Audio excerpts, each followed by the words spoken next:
Bonjour tout le monde et bienvenue dans notre podcast. Ceci est notre tout premier épisode. Moi c'est Chlo. Et moi, c'est Noud. Aujourd'hui, pour cet épisode, on a décidé de vous faire voyager sans pour autant prendre l'avion. On a voulu parler des études à l'étranger et pour ça, on a eu l'opportunité d'avoir quelques invités, pas en présentiel mais par appel vidéo que on vous montrera après par la suite. Mais pour le début, nous allons vous parler de nos expériences à nous.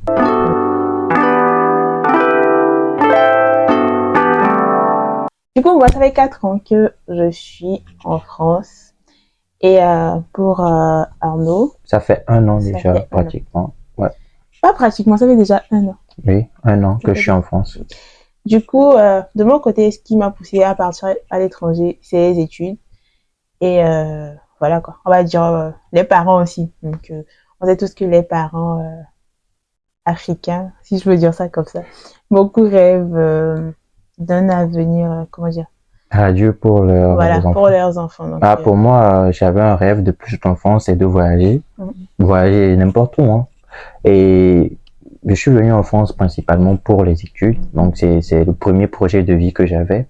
Et ensuite, comme tout étudiant normal, après les études, il faut travailler, bien sûr. Donc, travailler également. C'est pour ça que je suis venu en France, je veux dire. Okay. Comment tu as vécu ton départ du pays? Disons, j'étais vraiment pressé de partir. Ça, je l'avoue, parce que moi, le pays m'ennuyait et je voulais partir depuis. Et bon, je peux le dire. Il y avait ma copine aussi qui était là. Donc, du coup, j'aimerais bien la rejoindre aussi. Et elle m'a motivé à venir aussi. Et à part ça, disons, le contexte dans lequel j'étais aussi au pays, je me disais, si je voyageais, j'allais avoir plus d'opportunités pour travailler que de rester dans mon pays, quoi. Donc, je me dis, pourquoi ne pas se lancer, aller découvrir d'autres horizons, et voilà. Moi, franchement, je savais que j'allais partir. Parce que il y a mon frère et ma soeur qui sont déjà ici, je venais déjà ici. Donc, je savais qu'après le bac, j'allais partir.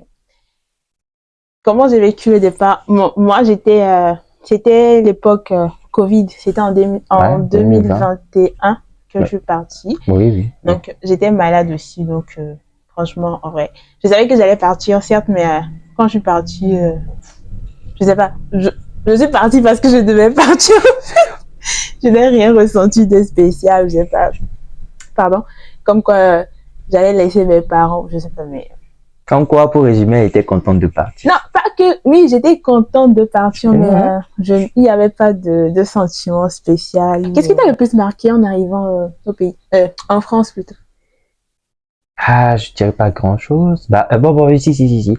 À mon arrivée, d'abord, la manière dont tout était structuré, ça m'a vraiment surpris. Pourquoi je dirais ça? Parce que déjà, quand tu descends de l'aéroport et que tu sors de l'aéroport, tu vois déjà les infrastructures et la manière dont c'est développé. Et c'est un truc que ça surprend. Et c'est un truc qui surprend, je veux dire, désolé. Et à part ça, je pense, il y avait le froid. Il y avait le froid. Mais bon, quand j'étais venu, il faisait pas autant froid. C'était le début de l'automne. Donc, du coup, ça allait encore. Mais j'avoue, dans la nuit, il faisait hyper froid. Il faisait hyper froid et ça m'a vraiment marqué, quoi. Je sentais la fraîcheur, mais je savais pas comment il y avait certaines personnes qui pouvaient se promener en t-shirt pendant cette période-là. Ça m'a vraiment... Ils font genre. C'est un peu, voilà, quoi. Je sais qu'il y en a qui ont froid, mais ils privilégient le côté style au froid, en fait. D'accord. Je ne sais pas comment ils font, mais... Okay. De mon côté, ce qui m'a le plus marqué quand je suis arrivée, je ne sais pas. Je pense que... Je sais pas. Qu'est-ce qui m'a... J'ai pas de réponse à ça. Comme je l'ai dit, je venais déjà, donc je savais un peu comment ça se passait ici. Donc il y avait rien de spécial. Voilà. Il y a rien qui m'a marqué. Peut-être le froid. Oui, le froid parce que je n'étais jamais venue en hiver. Donc c'était un peu compliqué par rapport au froid, ça c'est normal. Et comment ça s'est passé ton intégration? Mon intégration. Je suis quelqu'un de timide. Pas timide, on va dire. Je suis réservée. Je n'aime pas approcher les gens. C'était un peu compliqué niveau intégration, mais après, tant que je vais à l'école, je reviens, je sais que j'ai mon frère, j'ai quelques amis, des gens que je connaissais déjà. Donc après, ça va. Ah, pour ma part, ça s'est bien passé. Hein. L'intégration, ça a été vraiment, je dirais, pas compliqué pour moi. Moi, je dirais pas que je suis timide et réservé. Je m'entends avec tout le monde, je ris avec tout le monde. Mais bon, à part ça, bah, je me dis, ça, c'est l'école, quoi. Ça s'arrête là. Quand je rentre chez moi, c'est autre chose. Et vu que j'ai des amis qui sont déjà sur le territoire, donc j'avais de quoi faire beaucoup de choses. Comment est-ce que tu pourrais comparer le système éducatif du Togo à celui de la France? Bah, je dirais, pour le système éducatif, c'est carrément différent. On n'a pas le même système, même si on dit souvent que oui, c'est le système francophone, oui, sur papier, mais dans la manière de faire, dans la pratique, je dirais, c'est pas la même chose. Chez nous, bon, à l'université, on faisait aussi la pratique, etc., mais on était trop nombreux à rester sur un même sujet avec avec un même prof. Alors que dans le contexte où je suis, dans l'école où je suis ici en France, le système est fait de telle manière que il y a un prof pour un certain nombre donné d'étudiants. Et dans chaque classe, il y a des étudiants qui sont limités à un nombre donné. Donc, ce qui fait qu'on n'est pas trop nombreux pour un cours donné et le prof a plus de temps pour suivre chaque étudiant. Et en dehors des cours, le prof est toujours disponible. Donc, tu peux écrire au prof en dehors du cours, il te répond assez rapidement. Et peu importe, même si tu as des difficultés, tu l'appelles, tu l'approches, il est là. Donc, comparé à chez nous, je dirais, les profs sont là, ils sont profs, mais à côté, ils travaillent aussi. C'est pareil ici, mais juste qu'ils sont pas tout le temps dispo. Tu peux écrire au prof. Non seulement ça, mais ils sont pas tout le temps dispo. oui, ils sont pas dispo. Ici aussi, ils sont pas tout le temps dispo. Mais au Togo, le problème, c'est qu'on n'a pas les dispositifs pour ça. Non, j'allais en venir, je vais dire, moi, dans mon contexte, si on prend le contexte de l'informatique dans lequel je suis, au Togo, je dirais pas qu'on ne faisait pas la pratique, hein, parce que tu peux pas faire des cours d'informatique et ne pas faire de pratique avant de partir, tu vois. Donc, du coup, durant mes 3 années à l'université, on a fait la pratique et c'était vraiment dosé par rapport à quand je suis venu ici, j'ai commencé mon master, parce qu'au master ici, c'était pas plus la pratique qui importait, mais c'est plus comprendre ce que tu fais. Et ici, l'école dans laquelle je suis aussi, on te forme à vendre ce que tu es. Alors qu'au pays, par exemple, oui, c'est bien, vous apprenez, vous faites le cours, mais on ne comprenait pas vraiment le but. Même si le but, on a fait, c'était un cours qui me permet de pouvoir se vendre sur le marché du travail. C'était pas vraiment le cas. C'était pas vraiment un challenge, quoi. Tout le monde sait. Mes parents m'ont mis à l'université, c'est pour que je réussisse, que je trouve un boulot à faire. Mais il n'y a pas cette idée de, à part ça, par exemple, je peux faire d'autres choses ou bien je peux découvrir d'autres capacités qui sont en moi. Or, ici, bah, on t'aide à les découvrir, en fait. Et le système est fait en place pour ça. Donc, si, par exemple, il y a certains cours c'est des cours juste de challenge qui te forment à réfléchir, à créer un truc par toi-même et à voir comment est-ce que tu peux manager un truc du début jusqu'à la fin. Ce qui n'est pas le cas, chez nous, au pays, à l'université, par exemple. À l'université, chez nous, c'est juste des projets, on vous donne dans la plupart des cas, et on vous dit, bon, voilà, vous avez tel projet, vous le faites, vous le présentez tant, et puis voilà, dès que tout le monde finit de présenter, bon, on ferme la page, et puis voilà, c'est tout. Fini, alors qu'ici, c'est comme si c'est un projet, il y a de vraies personnes comme des investisseurs qui viennent à qui vous présentez ces projets-là. Et c'est vraiment un challenge, et ça ouvre l'esprit, je pense. Donc voilà à peu près, hein, côté comparaison, je dirais, ici, il y a plus de théorie, et il y a beaucoup de pratiques surtout après la théorie, il y a la pratique et on le vit concrètement dans la vie réelle. Comparé au pays où on le vit côté, je vais dire, à l'école, mais dans le monde du travail, c'est pas vraiment ça en fait. Donc voilà ce que je peux dire par rapport à ça. Chez moi aussi, c'est pareil. Tu as la théorie et tu as la pratique à côté. Tu as des stages, ou une alternance à faire. Donc du coup, ce qui fait que parce que même à l'école, des fois, vous avez des TP. Oui. Ou si vous faites un cours, pendant un moment, bah, après vous avez un TP sur le même cours, vous apprenez bah, comment il faut mettre en pratique ce que vous avez appris en cours en fait. Donc c'est pareil que ce que tu as dit. Hein. Le problème c'est qu'au Togo, ou je sais pas, je veux pas dire en Afrique en général parce que les autres pays, je ne sais pas comment ça se passe. Je peux dire en Afrique, mais c'est pas le cas de toutes les écoles aussi. Voilà. Mais bon, on va parler en général, quoi. On ne fait pas beaucoup de pratique. Oui, ça c'est. Dépend. Si je prends par exemple l'anglais. Ouais, si dans ce cas. Si je prends par exemple l'anglais, aujourd'hui, pour beaucoup d'entre nous, c'est un challenge. Voilà, c'est compliqué de parler l'anglais. Tu comprends. Par exemple, moi, je peux comprendre, mais il me faut beaucoup de temps Pour pour répondre. répondre. Il faut que je réfléchisse longtemps pour trouver les bons mots, tu vois. Ouais. C'est pas comme si je connaissais pas les mots ou je ne sais pas comment répondre. Dans ma tête, je sais comment le faire, mais pour le parler, c'est compliqué. Au boulot, il y a des clients que tu reçois, ils sont pas forcément... Oui, c'est des anglophones, hein. On est à l'étranger, les frontières ici, ça se remarque pas. Donc, voilà. Même en stage, tu reçois des gens, bien évidemment, ils ne sont pas français, ils ne parlent que l'anglais, mais tu es obligé de... Voilà. Mais si tu ne de communiquer avec eux. Voilà. Alors que ici, ici, c'est pas tout le monde aussi qui parle anglais, mais la plupart, ils font l'effort de parler l'anglais, ils sont bilingues. Donc, ça, c'est un truc vraiment à revoir chez nous. Surtout au niveau de l'anglais. Bon, moi, je ne dirais pas, pour compléter ce que tu dis, en Afrique, c'est vrai qu'on se plaint que oui, l'anglais, on ne le parle pas, c'est compliqué pour nous, etc., etc. Mais il y en a quand même, il faut reconnaître, qui sont au pays qui parlent anglais. On a tous fréquenté, moi j'ai des potes qui sont toujours au pays, avec qui j'ai fréquenté déjà quand on était en 3e année, qui arrivaient, qui essayaient de parler l'anglais. Le seul problème, c'est que l'école même ne met pas un truc en place pour motiver. Voilà, c'est ça. Mais ce n'est pas aussi de la faute d'école. Il faut aussi qu'on y mette aussi. Si on sait que c'est un truc qui est important pour nous, il faut qu'on y mette de nous-mêmes. Si je prends le cas de mon cas, par exemple, moi, je me rappelle très bien, en 3e année, on faisait des exposés. Donc, du coup, les exposés en anglais, le prof disait, vous faites l'exposé en anglais, vous parlez en anglais lors de la présentation. Et moi, je comptais plus, je rentrais dans les groupes où je savais qu'il y avait un ou bien deux candidats qui parlaient le plus l'anglais. Et quand je suis dans ce groupe-là, moi, je briefais juste un truc et je laissais les deux autres parler. Et quand il fallait se défendre, c'est eux qui le font et c'est fini.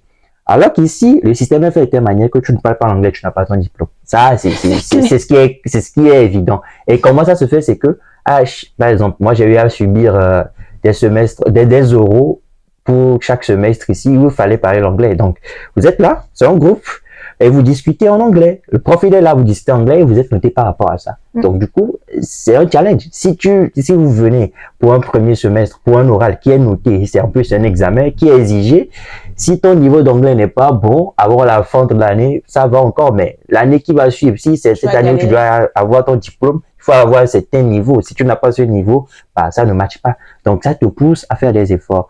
Et en plus de ça, je pense, il y a aussi des fois des présentations de projets qui se font uniquement en anglais. On vous dit, vous venez, on vous dit c'est en anglais. Donc vous êtes obligé de le faire comme ça. Ça se fait chez nous aussi, mais je pense qu'il faut plus le mettre en pratique chez nous aussi et plus booster les étudiants le faire. Ça fait 1 an que tu es là. Est-ce que tu as remarqué un changement de ta personnalité? Dans quel sens, changement de la personnalité? Je ne sais pas.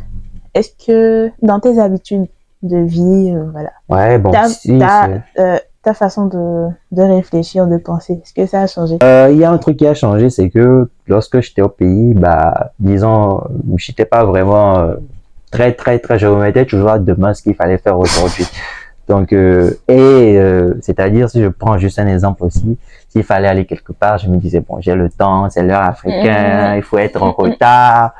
Même pour aller en cours, des fois, j'avoue, c'est pas chic, mais je faisais exprès d'être en retard. Bon, voilà. Mais ici, j'ai remarqué que la vie n'est pas si facile que ça. Donc, il faut vraiment planifier ce qu'il faut faire dans sa journée, en fait. Donc, je vais dire, c'est un premier point que je peux aborder. J'ai changé ma manière de me comporter dans mes habitudes. Donc, éviter le retard, puisque ici, si tu prends pas le temps de telle heure, c'est fini pour toi. Tu es en retard pour toute la journée et ça a fait toute ta journée.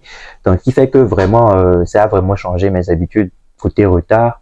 À part ça, je vais dire, le second, je pense, c'est côté alimentation. Moi, je suis ouvert à tout, je mange tout. Donc, du coup, c'est vrai, quitter ce que tu mangeais avant, venir dans un pays étranger, découvrir ce qu'ils mangent, c'est un peu bizarre, mais avec le temps, je me suis habitué à ça. Et je vais dire, pour le troisième, je pense, j'avais dit au départ que le climat, c'était quelque chose qu'il fallait vraiment prendre en compte. Quand j'étais venu, il faisait hyper froid. J'avais vraiment négligé ça. Je me disais, ouais, bof, voilà, quoi. Je faisais celui qui faisait semblant de ne rien ressentir. Je lui disais. Et je m'habillais, hein, je m'habillais bien, mais juste que je ne me protégeais pas assez. Mais après, j'ai compris que à cette allure, ça va finir mal. Donc, du coup, j'ai commencé par changer ça, en fait. Prendre soin de moi, bien m'habiller quand il faut sortir, etc. Mais bon, voilà, hein, je vais dire que c'est les 3 points. Mais côté personnalité, je pense pas qu'il y a vraiment grand chose qui ait changé. Désolé. Je suis toujours le même, je reste toujours le même, donc voilà. Mais est-ce Pour que toi? tu penses qu'il y en a qui changent niveau personnalité? Non, bah, bon, je pense pas. Bah, tout dépend, tout dépend. Tout dépend de chacun de nous, mais il faut changer de personnalité, je ne pense pas. Bon, entre parenthèses, il y a des gens, comme venant en Europe, ils pensent que ouais, c'est le Saint Graal. Donc, du coup, Ils ont réussi ils ont leur réussi vie. leur vie. Moi, je vois pas les choses de cette manière. Je me dis, même si tu as quitté ton pays, que tu es ici pour un objectif, il faut l'atteindre. Mm. Avant tout, avant de penser à faire je vais dire Le comment, blanc. le blanc, voilà. Donc du coup, c'est vrai, il faut s'intégrer, il faut essayer de parler, il faut essayer surtout pour ceux qui sont en France, je dirais, essayer de parler un peu, comme on le dit chez nous, choquant un peu. Non, mais pas choquant. Non, je vais dire, ça te permet de faire ça, mais bon, mais entre amis quand même, t'es pas obligé de le faire aussi. Non, je vais le dire comme ça. Et t'es pas obligé aussi de trop te la péter devant tes camarades, quoi, parce que toi, tu es en Europe. Donc du coup, voilà. Et éviter aussi je vais dire, bon, ce n'est pas tout ce que les gens font ici disons, sont des choses vraiment bonnes à copier. Puis je prends le cas au pays, tu vivais très modestement. Arrivé ici, tu veux jouer comme les Blancs, tu sais pas comment ils vivent leur vie et tu veux les copier, tu veux faire comme eux. Or, tu viens de quelque part, tu sais pas comment ça va se dérouler. Bon, ben voilà, quoi. Donc, je dirais ça. Je suis allé un peu côté de la question, je pense, mais... Non, c'est pas voilà. grave. Faut parler de l'histoire de l'accent, si je vais dire ça comme ça. En fait, il y a un truc, il y en a, ils forcent, tu vois. Ils forcent. Tu n'es pas obligé de choquer, comme on dit. Avec l'habitude, ça vient. Ouais. En fait, il faut juste essayer de le faire. Non, pas essayer de le faire. De parler normalement. Si tu parles à quelqu'un qui est déjà ici, qui ne te comprend pas, bah, tu reprends calmement ta phrase. Il y en a, ils mettent des R là où il n'y a pas de R, ils mettent des E là où il n'y a pas de E. Hein? Au niveau du changement de la personnalité, bah, moi, je ne pense pas que j'ai changé. Je suis toujours comme j'étais avec les gens avec qui j'étais au Togo avant de partir. Il y en a plein qui sont venus ici, voilà. On a gardé les mêmes relations, les mêmes relations. Les contacts aussi. Voilà. Je ne pense pas que j'ai changé de ce côté-là. Et peut-être, je ne sais pas, peut-être la manière dont je réfléchissais quand j'étais au Togo, ça a changé. Voilà. Il y a des choses, voilà. Quand tu es dans un autre environnement, tu vois les choses... C'est une épicurieuse. Tu vois les choses d'une autre manière. Oui. Il y a ça aussi. Est-ce que tu as un conseil à donner à quelqu'un qui a pour projet de partir à l'étranger? Quel conseil tu donnerais à cette personne-là? Bah, tout simplement, avant de vouloir partir à l'étranger, il faut avoir un projet de vie d'abord. Parce que aller à l'étranger, je pense, pour tout le monde, pour quelqu'un, jeune comme moi, c'est changer de vie. Pas changer de vie, mais changer l'environnement dans lequel on vit. Et je vais dire, c'est pour aller découvrir, vouloir rester là. Donc du coup, il faut vraiment avoir un projet solide, savoir si ce dans quoi je m'engage, est-ce que j'ai les moyens de ça, est-ce que je pourrais m'en sortir, c'est quoi mon projet exactement. Quand je dis projet de vie, c'est quand je vais arriver là, si c'est pour les études, c'est vraiment pour les études, comment je vais faire pour terminer mes études. Après mes études, qu'est-ce que je ferai? Donc, il faut avoir cette idée-là en tête, si c'est vraiment pour rester dans le pays d'accueil là, et pour pouvoir y vivre, quoi. Donc, avoir un bon projet de vie, je pense que c'est le seul conseil que je donnerais. Ok. Moi, si j'ai un conseil à donner à quelqu'un, c'est de patienter, en fait. Faut pas forcer. Bon, c'est vrai que tout le monde est pressé de partir à l'étranger et tout, mais déjà, aller chercher les bonnes informations, hein, au bon endroit. Par exemple, Campus France. Si tu sais que tu vas faire Campus France, il y a les agences, je vais dire, où tu peux aller te renseigner. Même en dehors de ça. En dehors de ça, si tu veux demander aux gens qui sont déjà passés par eux, demande aux gens, mais va quand même prendre tes informations au bon endroit, en fait. Parce que maintenant, il y a tout le monde qui parle de ça. Les agences qui parlent de ça, voilà. etc. Donc, prenez votre mal en patience, comme on dit. Et à part ça, avant de venir à l'étranger, apprenez à faire quelque chose de vos mains. Parce que ici, on nous a vendu le rêve de oh, si tu viens, t'inquiète pas, tu vas trouver du boulot rapidement. Ou je vais t'arranger un boulot avant que tu n'arrives. C'est faux. Complètement faux. déjà, ceux qui vivaient ici avant notre arrivée, Galère à trouver du voilà, travail. Donc, c'est pas vous qui arrivez, voilà. qui allez Donc, trouver rapidement. si tu vas apprendre à faire des tresses, apprends à faire des tresses. Les ongles, apprends à faire. Les garçons, je ne sais pas, mais Apprenez à vous coiffer. ouais, tu peux te coiffer toi seul à la maison. Au lieu d'aller donner 10 euros, 15 euros. Voilà, ça te fait économiser. Sachez faire quelque chose de vos mains avant de venir. Et pour les garçons, un conseil, sachez cuisiner parce qu'ici, il n'y a personne pour vous. Hein. Ah, d'accord. Apprenez à cuisiner aussi. Donc, moi, c'est le conseil que je pourrais donner aux jeunes. Et aussi, comme il a dit, ayez un projet de vie. Tout ça se résume à ça. Voilà. Ayez un bon projet de vie. Et si vous savez que vous avez un projet de vie, vous avez un objectif bien défini, bah, je pense, déjà, même avant de voyager, par exemple, si je prends le cas de la France dans lequel nous sommes, renseignez-vous sur le pays, comment est-ce que ça fonctionne. Même avant que vous n'atterrissiez ou bien avant que vous n'entamez la procédure, vous devez être capable de savoir qu'est-ce qui se passe dans le pays sur le plan politique, comment est-ce que se déroule la vie là-bas, les études là-bas, comment ça se déroule, et comment après les études, comment est-ce que ça se passe, etc. Comment est-ce qu'il faut être en règle parce que tu n'es pas dans ton pays, donc tu es dans le pays d'autrui. Il faut savoir qu'il faut avoir les papiers pour ça. Donc comment est-ce que ça marche? Et toutes ces informations, il n'y a pas que Campus France qui pourra te les fournir. Campus France, elle est juste là pour te fournir les informations sur les études. Mais ceux qui sont déjà passés par là, il y a certains qui vous diront pour eux, mais ils donnent pas trop de détails. Donc si toi-même tu es là, bah va sur Internet, je veux étudier en France. Tu verras beaucoup d'informations. C'est vrai qu'il y a des faux sites aujourd'hui, etc. Mais moi, je ne dis pas d'aller voir les fausses agences pour demander des renseignements et tout ça. Mais lisez, lisez. Il y a le site de Campus France qui donne pratiquement beaucoup d'informations en ce qui concerne le logement, le transport, la vie dans laquelle tu veux vivre. Qu'est-ce qu'il faut minimum pour vivre dans le pays? Ce genre d'informations, c'est des trucs pratiques pour quelqu'un qui veut voyager à l'étranger et y vivre. Donc, c'est pas forcément à quelqu'un qu'il faut demander, mais on peut se renseigner. Et quand je prends pratiquement le cas de la France aussi, tout le monde aime voyager, aller voir les grandes villes. Mais les grandes villes, c'est avec leurs conséquences aussi. Il y a d'autres villes. Si je prends le cas de la France toujours, je dirais Paris. Il n'y a pas que Paris en France, il y a plein de villes.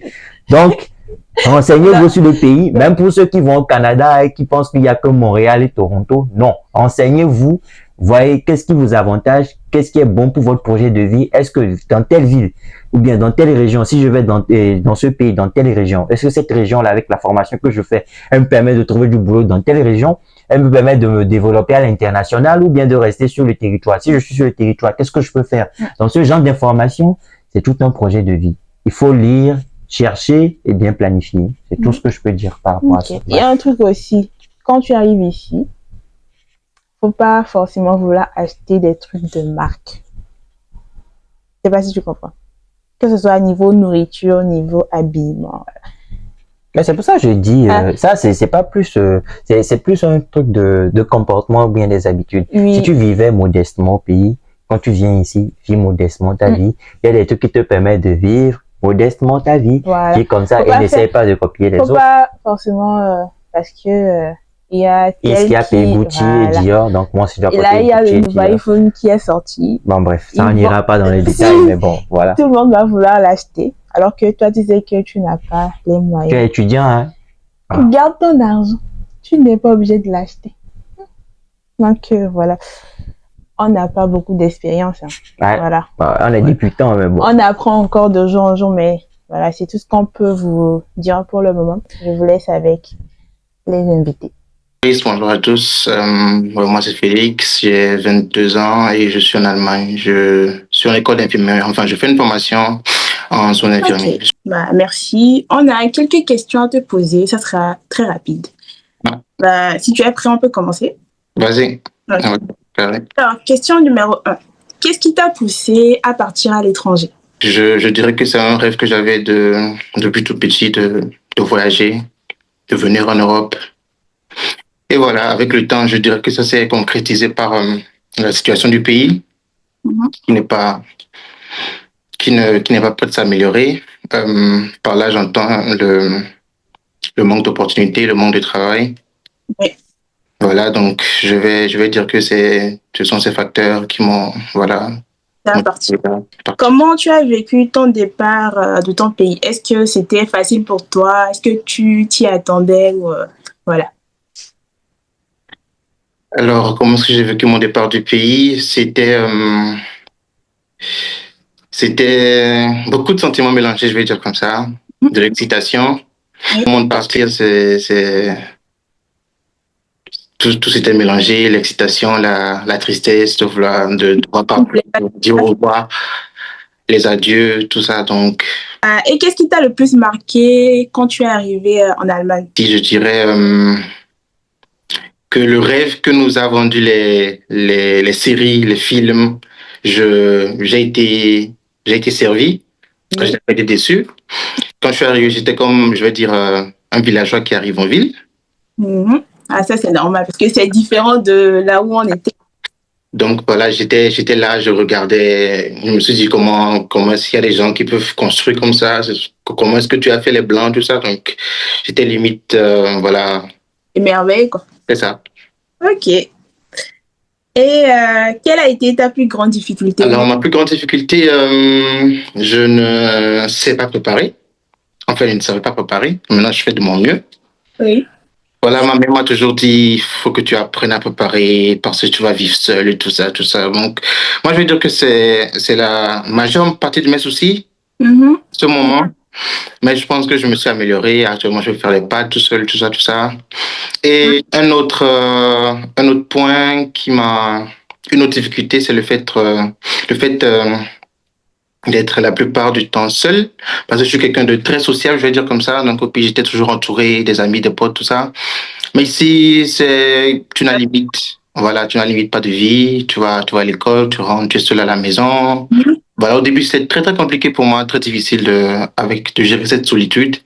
Oui. Mais voilà, mais avec le temps, on s'habitue à toutes choses. Et puis voilà, je pense que ouais, maintenant, ça va. Ok. Ah. Au niveau de ton intégration, à l'école comme à la maison ou je sais pas, dehors, est-ce que c'est facile pour toi ou voilà, est-ce que tu t'es bien intégré? Alors, mon intégration, moi, je vais dire que je me suis intégré très, très vite parce que, comme je l'ai dit tantôt, je suis une personne très, très, très, mais très sociable. Voilà. Donc, c'est vrai que c'est un nouveau pays, c'est une nouvelle langue surtout, où il faut s'adapter. Oui, Et quand on est timide, je pense on ne réussit pas ici. je vois, oui. Parce qu'il il faut vraiment que tu ailles vers les gens, il faut que tu parles aux gens pour que les gens, pour que tu puisses apprendre des gens, pour que les gens puissent t'accepter dans le milieu. Je pense que voilà, moi je me suis très très vite habitué au système et puis aux gens. Je me suis fait très très vite de nouveaux amis. Et je pense que c'est ça qui m'a beaucoup aidé à très très vite euh, être à l'aise avec la langue, à très vite apprendre la langue et puis ouais. Mon intégration personnellement, ça a été très rapide et puis c'est allé, voilà. C'est très bien. Ouais. Et comment comparerais-tu le système éducatif de ton pays d'origine et de ton pays d'accueil? Alors, je veux dire que chez nous là-bas, eh bien chez nous en Afrique, on nous dérange beaucoup. On nous dérange beaucoup. Et voilà, je pense que quelqu'un qui vient d'Afrique, qui vient ici, a toutes les chances de réussir parce que je vais donner l'exemple de comment on apprend pour le bac, Mhm. comment on se tue la tête, on reste, on fait des nuits blanches pour apprendre tout ça. Je pense que le système ici, c'est très, très, très, mais très facile.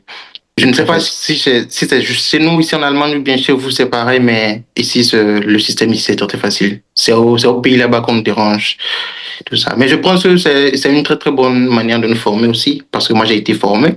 Ça m'a formé. Et je pense que c'est à cause de ça, c'est en partie à cause de ça que, voilà, je pense que je m'en sors bien ici. Ouais. Penses-tu que partir à l'étranger, ça change les gens? Alors, je pense que oui et non. Oui, parce que tu ne vois plus les choses de la même façon. Oui, parce que c'est un autre milieu. Oui, parce que tu dois t'adapter à un autre milieu.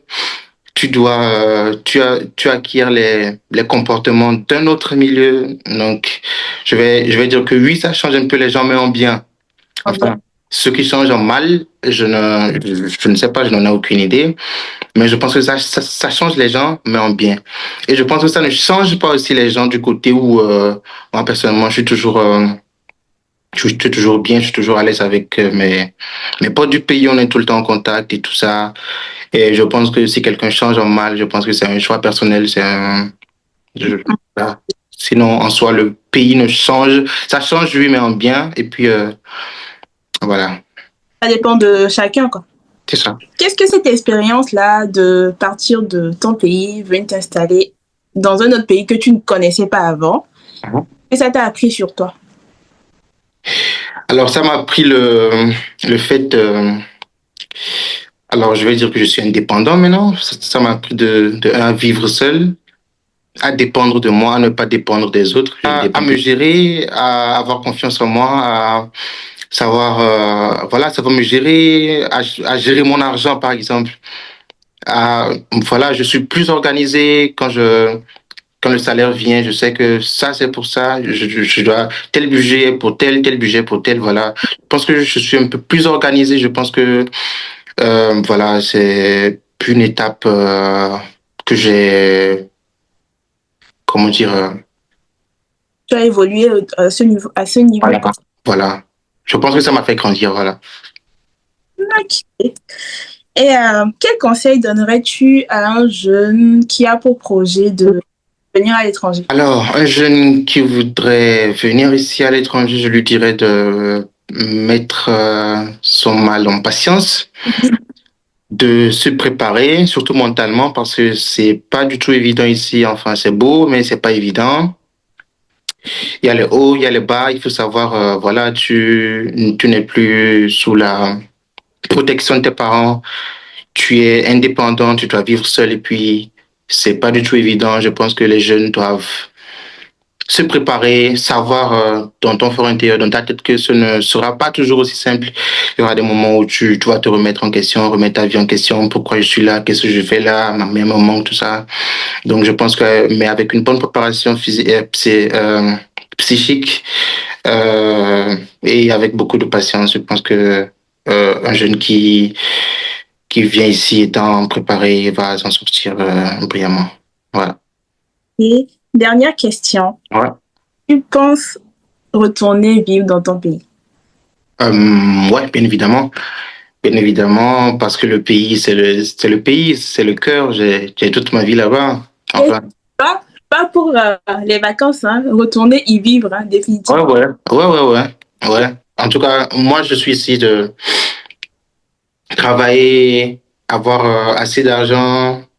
Et puis, ma retraite, c'est au pays. Hein. Je peux ma retraite au pays. Peut-être venir ici en vacances, en congé, 1 ou 2 fois. Mais la retraite, je pense que c'est au pays. Quand on a assez d'argent, on part investir au pays. En tout cas, je pense que c'est la meilleure des procédures. C'est Florent Bémou. Je suis actuellement en branche informatique à l'UTBM, Université Technologie de Belfort. Qu'est-ce qui t'a poussé à partir à l'étranger? Ok. Déjà, les raisons de ma mobilité, premièrement, c'est pour les études. Donc, je voulais avoir des mises à jour dans le domaine informatique, dans le domaine de la technologie, puisque c'est vrai que chez nous, on a quand même des écoles, des universités de technologie, mais on ne va pas se mentir, le haut niveau, c'est plus à l'étranger ici. Ici, on est dans le fond de la technologie. Du coup, c'est l'une des principales raisons pour laquelle je suis venu ici pour continuer mes études. Comment as-tu vécu le départ de ton pays? C'était comment? Bon, mon départ était, je peux dire que j'étais partagé entre une petite joie et une petite tristesse, puisque être quelqu'un qui n'a jamais quitté sa famille, qui n'a jamais voyagé dans un autre pays, du coup, tout en sachant que tu pars dans un pays étranger pour plusieurs années, bon, pas plusieurs, mais pour une longue durée, déjà, c'est une tristesse de quitter sa famille. Et d'un autre côté aussi, il y a la curiosité et la joie d'aller découvrir. Qu'est-ce qui t'a marqué le plus en arrivant en France ici? À mon arrivée, bon, je peux dire ce qui m'a vraiment marqué, c'est l'organisation des choses dans le pays, parce que tout est organisé. Et un truc qui m'a vraiment plu, c'est que tu sens que dans la société, on a tout prévu. Puisque j'ai même vu dans les bus, par exemple, ou les trains, il y a des places qui sont déjà prévues pour des personnes à mobilité réduite. Oui, exactement. Ce sont des faits que bon, je ne vois pas, je n'ai pas vu dans mon pays. Donc, c'est quelque chose qui m'a vraiment marqué. Déjà à mon arrivée. Donc, on a déjà pensé, bon, j'ai vu que pas qu'on a pensé à tout, mais on a pensé à beaucoup de choses. Donc, l'organisation de la société, c'est quelque chose qui m'a vraiment marqué. Alors, tu peux me dire, vu que c'est dans le cadre des études, la comparaison entre le système éducatif, comment tu l'as trouvé ici et celle de ton pays? Bon. Très bien. Bon, ici, déjà, ici, c'est une université publique. Je suis dans une université publique. De l'autre côté, au Togo, moi, j'avais fait une université privée. Mais la différence que j'ai vue, déjà, le nombre d'étudiants par cours, par TD, par TP. Oui. Là-bas, si nous sommes, par exemple, 30 dans notre affaire, c'était une université publique au Togo, je parle du Togo. Nous sommes 30 à faire un cours. Pour les TP, nous serons 30 à faire le TP.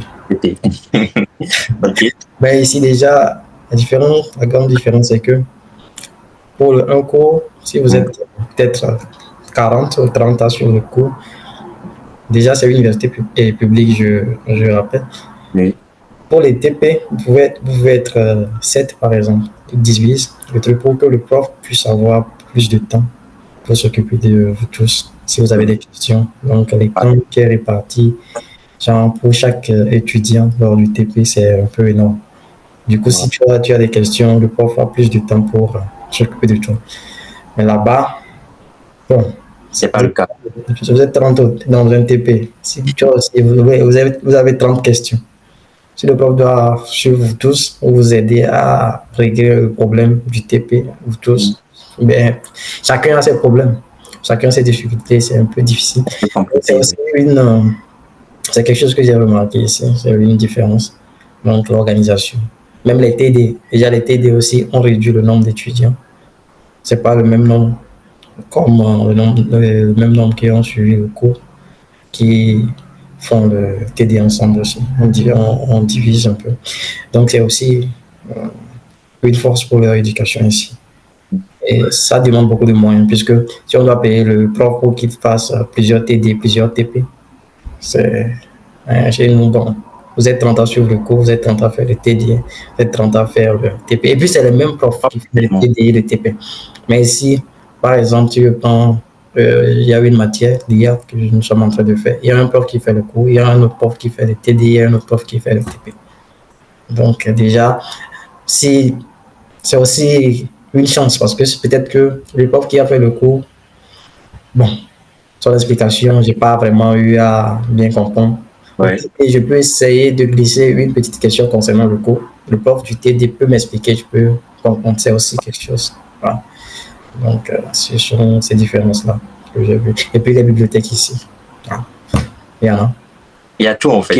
Est-ce que tu peux nous raconter une anecdote ou bien de quelque chose que tu as vécu depuis que tu es venu ici? Je devais aller faire un dépôt pour un paiement. Donc, quand je suis arrivé, on m'a remis une carte bancaire de recharger la carte. Oui. Et après d'avoir rechargé la carte, je reviens. Bon, j'ai pas vraiment compris le concept. Du coup, bon, je suis allé au niveau du guichet. Et c'est là. Tu ne savais pas comment le faire en fait. Je ne savais pas comment le faire. Mais bon, j'ai quand même lu les instructions. J'ai essayé premièrement de mettre l'argent. Quand j'ai mis l'argent, moi je devais mettre la carte avant de faire le truc. Je ne savais pas. J'ai failli perdre l'argent, mais bon, comme c'est les guichets, on m'a remis l'argent, j'ai refait. J'ai appelé la dame, on m'a aidé. Puis voilà. Je suis que bon, il faut. Déjà, il y a les caissiers, mais tu ne remets pas l'argent directement. C'est pas. Si bon, tu vas parler avec la caissière, tu la remets l'argent, elle te fait ton opération et puis tu vas. Et bon. Pas ici, c'est pas le cas. C'est pas le cas. Ouais. J'avoue, c'est différent quand même. Le système n'est pas le même, quoi. Ok. Et bon, tu peux me dire, est-ce que tu peux donner un conseil à un jeune étudiant qui aimerait partir à l'étranger? Qu'est-ce que tu peux lui dire? Comme conseil pour un jeune étudiant qui veut partir, bon, la première des choses, c'est d'avoir un bon plan, puisqu'il faut aussi avoir pour bien élaborer ce que tu veux venir faire et faire beaucoup de recherches, avoir les bonnes informations, c'est ce qui est le plus important. Pour ne pas venir et après tomber dans des choses et regretter. Donc Oui. aussi, il faut aussi comparer un peu C'est ce que mieux. tu fais là-bas et ce que tu viendras faire ici. Ouais. Pour voir est-ce que sur le long terme, qu'est-ce qui va plus t'avantager. Il y a aussi ça. Ouais. Et bon, c'est le conseil que je peux donner. Ok. D'accord. Et est-ce que tu penses retourner dans ton pays après tes études ou bien retourner vivre dans ton pays après? Oui, ça c'est normal. Moi, je retournerai dans mon pays. Après les études ou bien tu as un plan après, après les J'ai études avant de retourner dans ton pays? j'ai un plan, mais je ne suis pas sûr qu'après les études, en même temps, je partirai dans mon pays, mais je partirai quand même dans mon pays. Parce que c'est très important. Parce que ici, il y a quelque chose que, bon, en tout cas, on refuse de voir, c'est que, moi, c'est pour moi, hein, je ne parle pas de, je ne généralise pas, mais moi, j'ai l'impression, quand je vois les anciens, il y a des gens que je connaissais depuis quand j'étais enfant et eux, ils étaient déjà en France et tout. Et tout. C'est vrai, ils vivent bien, ils sont bien. Mais je ne connais pas tellement de monde qui vont dire qu'ils sont des, des grands millionnaires ici. Ah oui. Du coup, bon, voilà les projets que j'aimerais retourner chez moi parce que le marché n'est pas encore saturé en Afrique. Il y a beaucoup de choses. Quand je suis venu ici même, je me suis rendu compte qu'il y a beaucoup de choses qu'on n'a pas encore. On n'a pas encore chez nous en Afrique. Et En tout qu'il cas, faut je ne être parle pas de toute l'Afrique. ouais, Il y a certains pays qui sont vraiment. à la traîne, quoi. Mais quand même, chez nous, dans l'Afrique de l'Ouest, là-bas, nous avons beaucoup de marchés qu'on peut saisir encore. Des Et hommes. on n'a même plus besoin de réfléchir pour avoir des idées parce qu'il y a des idées ici, on part, on recopie, on fait copier-coller là-bas, on gagne notre argent puisqu'il y a beaucoup de choses, il y a beaucoup de marchés là-bas. Il suffit juste que la population, les entreprises prennent conscience que bon, on est en retard dans sur beaucoup de points. Ils vont mettre l'argent et puis on va travailler. Donc moi, je compte retourner chez moi. Après, pas forcément après les études, mais je retournerai. Mais un jour, quand même. Ah, Ok. parce qu'il y a beaucoup de choses à faire là-bas. D'accord. Je me nomme Jessica Ward et j'ai 25 ans. Actuellement, je réside au Canada, précisément à Montréal. Je suis informaticienne, Oui. côté administration système et réseau. Donc voilà à peu près une brève présentation de moi. Ok. Qu'est-ce qui t'a poussé à partir à l'étranger? Je peux dire tout d'abord, c'est pas sur un coup de tête que je suis partie. J'avais des objectifs, j'avais des projets à atteindre. Au départ, c'était pas vraiment un truc qui m'intéressait tellement. Mais disons que le Canada, c'est un pays de rêve. Un pays de rêve, je voulais vraiment venir, mais je ne savais pas comment y accéder. Donc, je peux dire que le moment était venu que je puisse venir. Du coup, il faut saisir l'opportunité, il faut atteindre les objectifs, mes projets. Donc, voilà ce qui m'a poussé réellement à venir. Ok, c'est très bien. Et comment tu as vécu ton départ de ton pays? Est-ce que c'était facile pour toi de quitter ta famille et voilà, tes amis, tout ça? Au début, je ne m'étais pas rendu compte. Je me disais, bon, c'était juste une visite que je suis en train de faire et tout. Donc, ça va bien se passer. Mais des jours après, quand je suis arrivée ici, c'est là que je me suis rendu compte que, ah non, non, non, non. Il y a un truc qui manque. Il y a un truc qui manque. Parce qu'au départ aussi, j'étais venue seule. J'ai pas vraiment de famille. C'est vrai que j'ai des tantes vraiment éloignées. Oui. Mais c'était pas du tout ça. C'était pas du tout ça. Parce que à la maison, c'était vraiment convivial et tout. Vous riez. Il y a des plats et tout ça là. Mais ici, il n'y a rien de tout ça. Personne ne te connaît. Tu es tout le temps dans ta chambre. Tu sors des fois. Mais moi, je suis casanière, du coup. Je reste tout le temps chez moi, mais c'est vraiment compliqué. Ok. Et quelle a été ta plus grande difficulté ou jusqu'à maintenant, c'est quoi ta plus grande difficulté? Ici, ma plus grande difficulté, c'est l'insertion dans mon domaine, en fait. Je parle de mon domaine professionnel, c'est vraiment compliqué. C'est tellement compliqué. Je ne sais pas comment vous l'expliquer, mais c'est du genre, des fois on s'entend à quelque chose et quand tu arrives à l'endroit et tu vis les réalités du milieu, c'est vraiment compliqué. C'est très compliqué. Niveau intégration, c'est facile pour toi de t'intégrer avec tes collègues et tout, je sais pas. Bon, moi, je suis un peu compliquée des fois. C'est que je n'arrive pas à faire le premier pas. Moi, c'est ça qui me bloque souvent. Je n'arrive pas à faire le premier pas. Mais lorsque je crée mon cercle d'amis, tout se passe bien après. Le premier jour que j'étais arrivée, je ne connaissais personne. Il y avait des Haïtiens, des Camerounais, des Congolais et tout. Et puis le jour là même, je pense que j'étais la seule Togolaise parmi eux. Et bon, le premier jour, moi j'ai fini ce que j'ai à faire parce qu'on devait nous présenter et tout ça. J'ai fini ce que j'ai à faire. Je suis rentrée en même temps. Le deuxième jour, non, je pense que le deuxième jour, je n'étais pas là. Le troisième jour, j'étais venue. Et bon, il y avait la Camerounaise qui s'est approchée et me demandait « Ah, tu viens de quel pays ?» et tout ça. Donc, c'est par là même, j'ai commencé même pas à discuter avec la Camerounaise. Sinon, si c'était moi là, j'allais rester dans mon coin pendant des années. Mais bon, c'était vraiment bien l'insertion avec eux. C'est à cause d'eux même j'ai pu vraiment m'intégrer, surtout dans le boulot et tout ça. Donc, voilà. Comment comparais-tu le milieu professionnel de ton pays, parce que je sais que tu as travaillé au pays avant de partir, à celui de ton pays d'accueil? Je peux dire qu'il y a une grande différence. Il y a une très grande différence ici.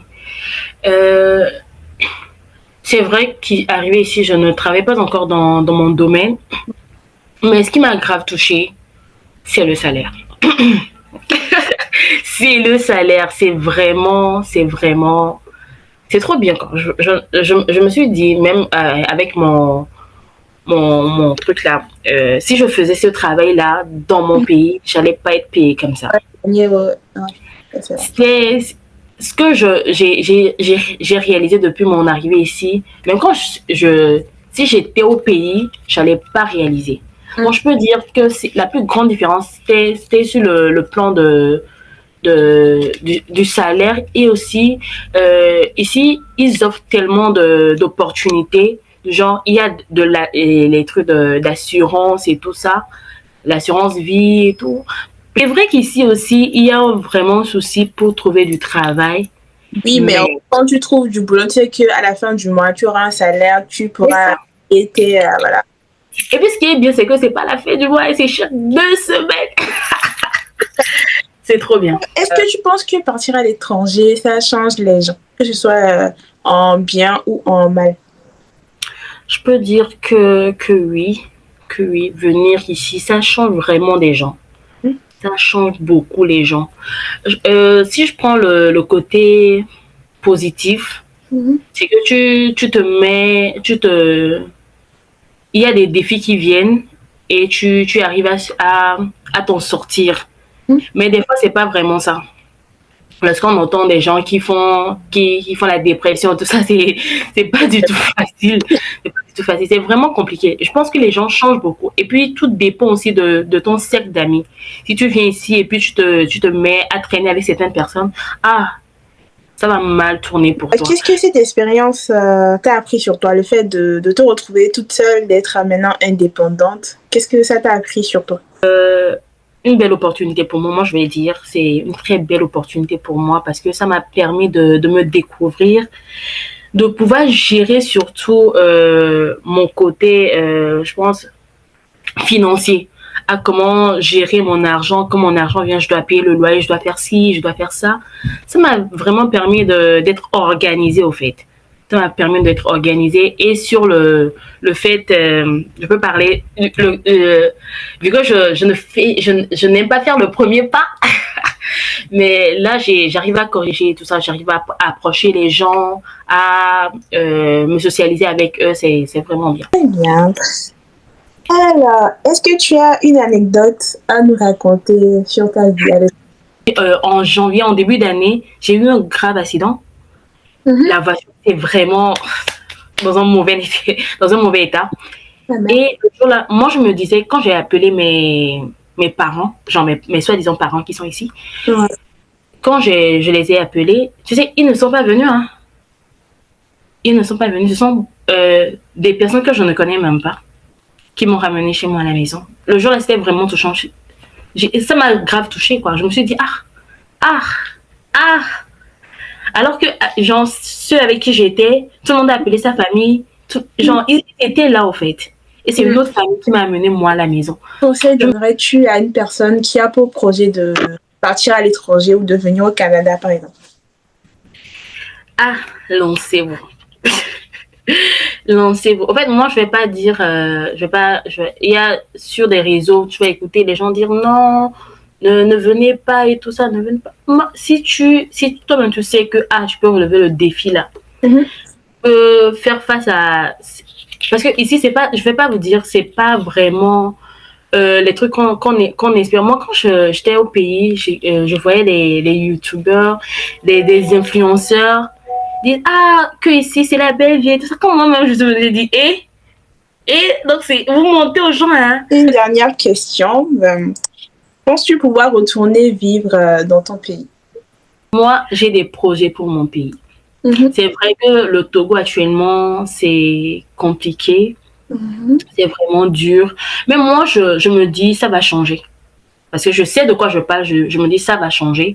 Du coup, moi, j'ai des projets pour mon pays. Et puis, moi, je ne me vois pas trop ici. Et puis, au début, je vous ai dit que moi, je suis venue ici, c'est pour atteindre des objectifs, pour réaliser certains projets. Donc, moi, si je finis par me positionner, je me dis, là, c'est bon, je peux rentrer, je rentre immédiatement. Parce que... On espère que ce premier épisode va vous plaire. N'hésitez pas à vous abonner à notre compte Insta et YouTube pour ne pas rater les épisodes à venir. Et même si vous avez des idées, des suggestions, de sujets pourquoi ne pas laisser en commentaire. Voilà.